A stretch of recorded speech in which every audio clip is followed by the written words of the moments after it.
In 60 BCE, the First Triumvirate was formed as an informal political alliance between Julius Caesar, Pompey the Great, and Marcus Licinius Crassus to bypass the Roman Senate's authority. They pooled their influence to achieve their individual political and financial goals. Caesar sought a consulship. Pompey wanted land for his veterans and to ratify his eastern settlements. And Crassus, the wealthiest man in Rome, wanted military glory and financial concessions for his allies. The alliance was solidified through a strategic marriage between Caesar's daughter Julia and Pompey. This alliance caused a major shift in Roman politics. It temporarily benefited all three men, but in the long run, it created enemies among the aristocrats. In 59 BCE, Caesar was able to attain his consulship. Julius Caesar's co-consul in 59 BCE was Marcus Calpurnius Bibulus. Their partnership was politically contentious, and Caesar dominated the consulship to such an extent that the year was jokingly known as the consulship of Julius and Caesar. In 58 BCE, after his consulship, Caesar was given command of Cisalpine Gaul, Illyricum, and Transalpine Gaul in order to secure Rome's northern borders. However, by the mid-50s BCE, the alliance of the First Triumvirate started to fall apart. They tried to keep it going with a joint consulship in 55 BCE, where Pompey was given control over Hispania and Crassus was sent to fight in Syria against the Parthians. Caesar's command in Gaul was renewed. In 54 BCE, Caesar's daughter Julia, who was also Pompey's wife, died.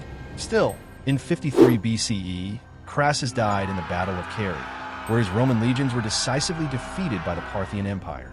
With the death of these two, the alliance between Caesar and Pompey broke down even more. The balance of power shifted, making a direct conflict between Caesar and Pompey seem likely. Since 61 BCE, the main political issue in Rome was the growing influence of Pompey. Pompey looked for allies outside the traditional aristocratic ruling class, like Caesar and Crassus. Between 55 and 52 BCE, political chaos increased with violent street fights led by independent gangs, making the situation very unstable. This chaos led Pompey to become the sole consul in 52 BCE, giving him complete control over Rome without even holding an election. In spring of 51 BCE, political groups started to push to take away Caesar's command and his legions. Claudius Marcellus argued that Caesar had finished his task in Gaul after capturing Alesia and defeating Vercingetorix. Because of this, he said Caesar's command should end. However, the Senate rejected Marcellus' proposal.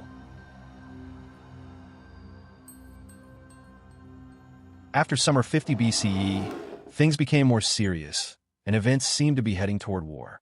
Pompey refused to let Caesar run for a second consulship until Caesar gave up his armies and provinces. The Senate was mostly in favor of a proposal made by Caesar's supporter, C. Scribonius Curio, that both Caesar and Pompey give up their armies and commands. Pompey rejected it, and then the consul, Marcellus, spread rumors that Caesar was planning to invade Italy. He then ordered Pompey to defend the city and the Republic. Caesar's main motivation for fighting was that he had failed to get a second consulship and a triumph, which were important for his political career. Both he and Pompey were driven by pride. Caesar refused to bow Pompey's bullying, and Pompey refused to accept Caesar's proposals, which he saw as commands. Caesar was then declared an enemy of the state. On January 10th, Caesar crossed the Rubicon River. This small river marked the border between the province of Cisalpine Gaul in the north and Italy in the south. This was the official start of the war. Caesar spoke to his men, telling them about the unfair treatment he had received from his enemies, how Pompey had betrayed him, and how the Senate had ignored the rights of the tribunes. Most Romans found it hard to choose a side at the start of the fighting. For example, Gaius Claudius Marcellus, who was consul in 50 BCE, decided to stay neutral.